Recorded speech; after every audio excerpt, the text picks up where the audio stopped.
Hello, we're continuing with the Math 104 Gateway questions. This is question number 102 from the pool of questions 96 to 105.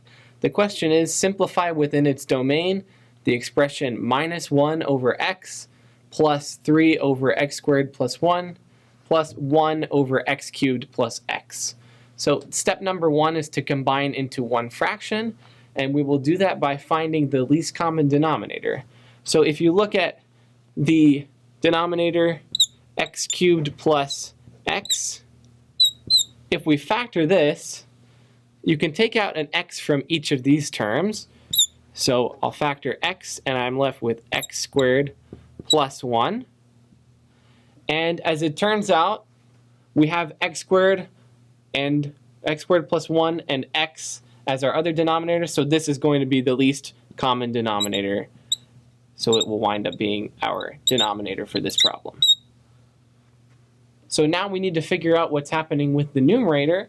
So in order to deal with the numerator, we're going to simplify the expression minus 1 over x plus 3 over x squared plus 1 plus 1 over x cubed plus x times x cubed plus x.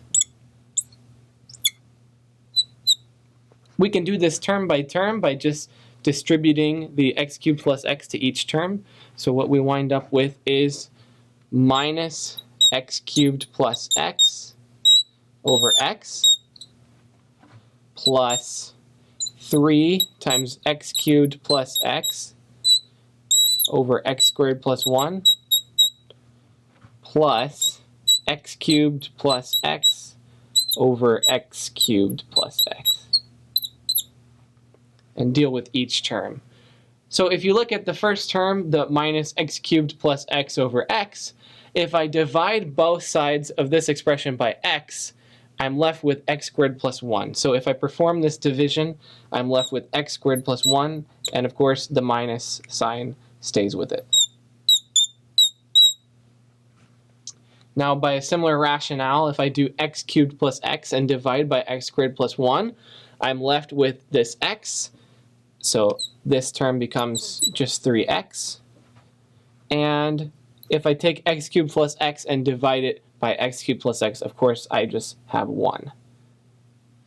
So we're going to distribute the minus sign at this point here. So we've got minus x squared minus 1 plus 3x plus 1. And now we just look to combine like terms. So there's only one term involving x squared, and that's minus x squared. There's only one term involving x, and that's plus 3x. And we've got here minus 1 plus 1, and those will cancel out. So this is our numerator now. So the second step is to factor the numerator and the denominator. The denominator is already completely factored. We just have to factor the numerator. So we can do this by just observing that there is a common factor of x in each term here. So if I look and factor out an x, the first term is now minus x, and the second term is plus 3. Okay, so this is now our numerator in factored form. So now that we have the denominator and the numerator completely factored, the last step is to write down what we have. So the numerator is x times minus x plus 3, and the denominator is x times x squared plus 1. And now we can simplify the common factors. We have a common factor of x here in the numerator and in the denominator. So once we cancel those x's, we can rewrite this as minus x plus 3 divided by x squared plus 1. And this will be your final answer, and this is how you will write it in your Gateway exam.